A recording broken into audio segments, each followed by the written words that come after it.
biggest projects that I have ahead of me, or perhaps the first project that I have ahead of me, is to prune these apple trees.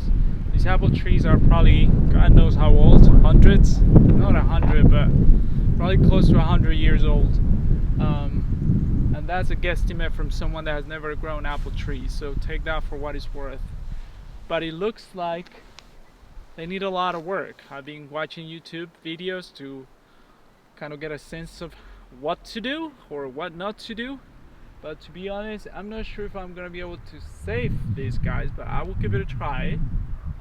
It's gonna be my first project, and I'm excited because if I can bring them back to life and get a few years of good harvest, it will give me fruit while my orchard, the one that I'm gonna plant, gets going. So when you inherit apple trees, take care to find out what to do, because especially if it's a new site where there is not an established orchard, it's a good way to get fruit right away the same year if you do it right. So hopefully I will do it right.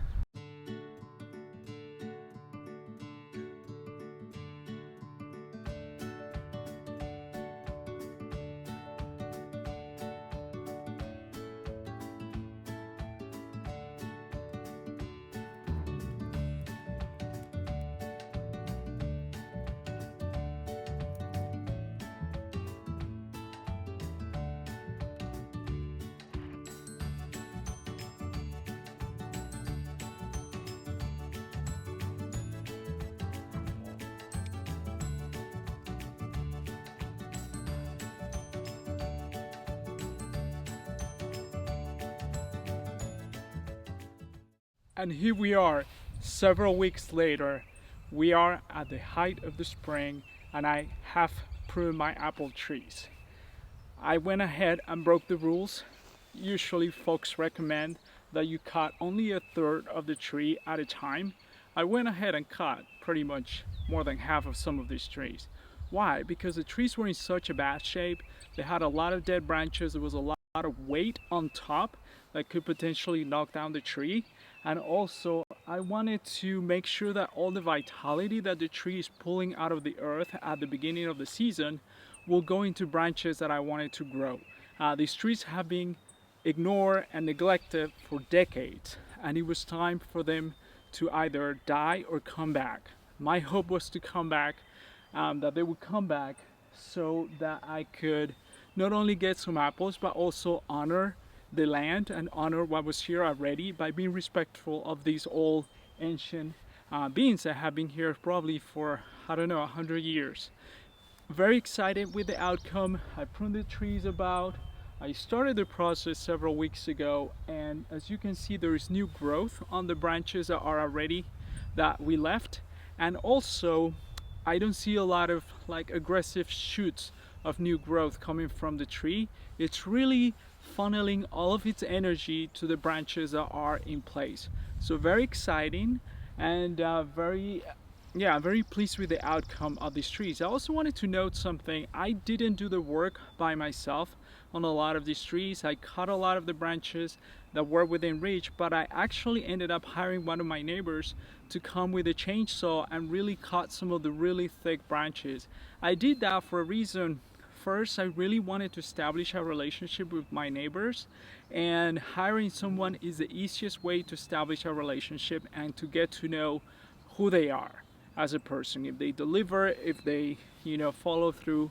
I went ahead and paid up front, which is something that I would not recommend, but everything worked out. So now I have a trusted neighbor that I can go to for help. I can call him. He's like, hey, how is the weather? Is there snow on the ground? Can you go up and check on things? So very, very good. So multifunction. I hired someone to cut the trees, and now I built a relationship with someone that I can trust. Another point is, you can see that I started to mulch around the trees with wood chips. I put a lot of cardboard that I actually bring from New York City. Believe it or not, I packed my car with cardboard, and I was able to do 3 of 7, 8 trees, and that is about 4 to 5 trips of carloads of cardboard. So I'm very excited that I'm able to use the cardboard from the city. I am not making express trips just to deliver cardboard. I come here every other weekend, but I just make sure my car is packed to the brim with those materials that would otherwise go into recycling centers or potentially into landfills.